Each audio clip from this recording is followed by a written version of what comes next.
Another episode of Beer Man's No Bull Beer Reviews. Today I have another beer from Fonta, Flora Brewing Company out of Morganton, North Carolina. This beer is called Tiny Bubbles. On the description it says a crisp and crushable Saison ale with chamomile flowers and aged hops. It is 3.6 ABV, so it's a really small beer. And someone on their Instagram or Facebook, I can't remember, asked them if this was the base for the fruited Saison series that they have been doing, and they said it's not exactly the same. The grain bill's a little different, and the hops used are a little different, but it's similar. So I'm really intrigued to try this. Also because it's aged hops, and it's not just that it's aged hops. They actually intentionally tried to skunk this, some brewers, including them and Jester King, and some Belgian brewers too, use green bottles to intentionally get a little bit of a skunky character to add complexity to the beer. So they actually let this sit out in some clear vessel exposed to the sunlight intentionally for a day or something like that. So I'm really intrigued to see how that affects the beer. Anyways, that's enough talking about it. I'm going to crack it open and see what we got.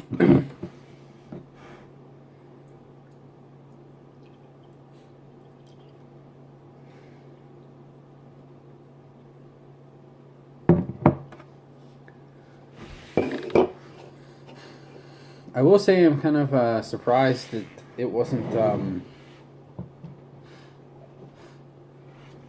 little more carbonated, but nonetheless, as you can see, it pours a darker straw color. It's somewhat cloudy, not hazy, but somewhat cloudy, with a fairly thin white head.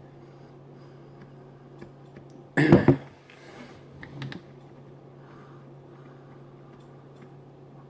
aroma is fairly estery, not banana, but just a little bit of that perm Belgian yeast character. There's definitely some really nice pale grain to it, and also you do pick up a little bit of that skunky hop character too.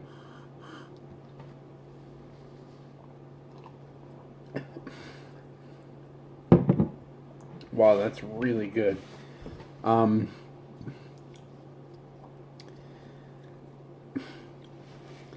It's so weird because the first taste is this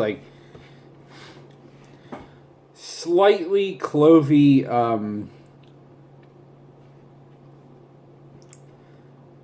wit beer, but that's only very just at the very beginning, and then it has a little bit of a sweetness to it where you think it's gonna have a sweet finish, and then it just finishes completely bone dry. In the back end is where so the front end is more of the yeast character, and in the middle it's more grainy, and then the back end I would say you're getting a little bit of earthy skunky hop character.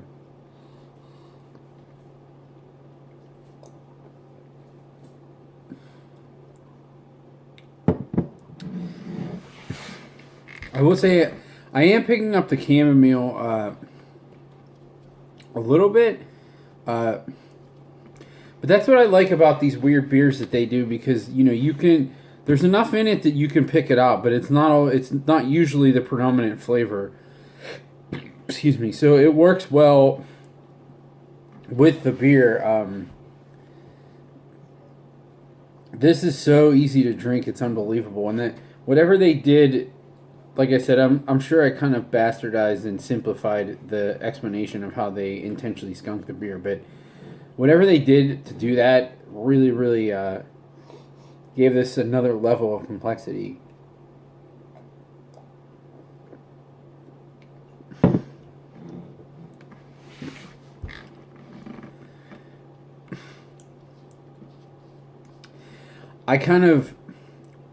So I do really like it. I wish it didn't have the chamomile in it because, I like the fact that what's in it is subdued, which is nice, but I'm not the biggest fan of chamomile.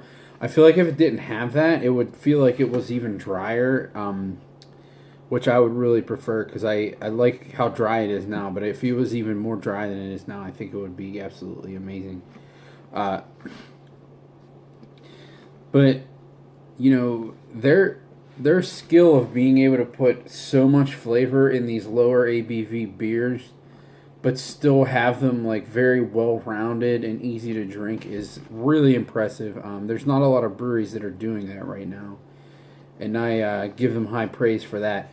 And for this beer, like I really like it, so I wouldn't really put price into the factor anyways, unless it was like crazy expensive. But a 3% Saison, like why would that be crazy expensive?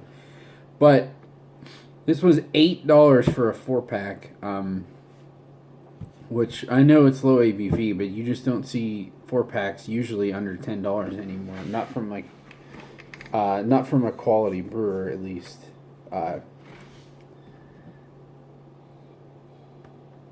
It's weird because I really don't smell the chamomile at all, but I definitely get it in the taste.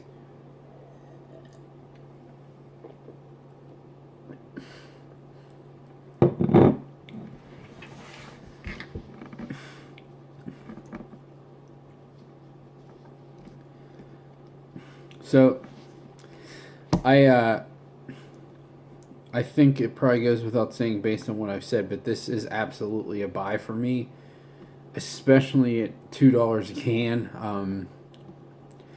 This is so incredibly flavorful and drinkable. Like, honestly, what this reminds me of more than anything is Stillwater Extra Dry. This isn't quite as dry as that, and it doesn't really have that rice quality that does. I know it's made with the sake yeast. But kind of just like the really nice, dry, grainy, like low ABV Saison element of it reminds me of that. But it's so easy to drink at the same time, and it's really reasonably priced too.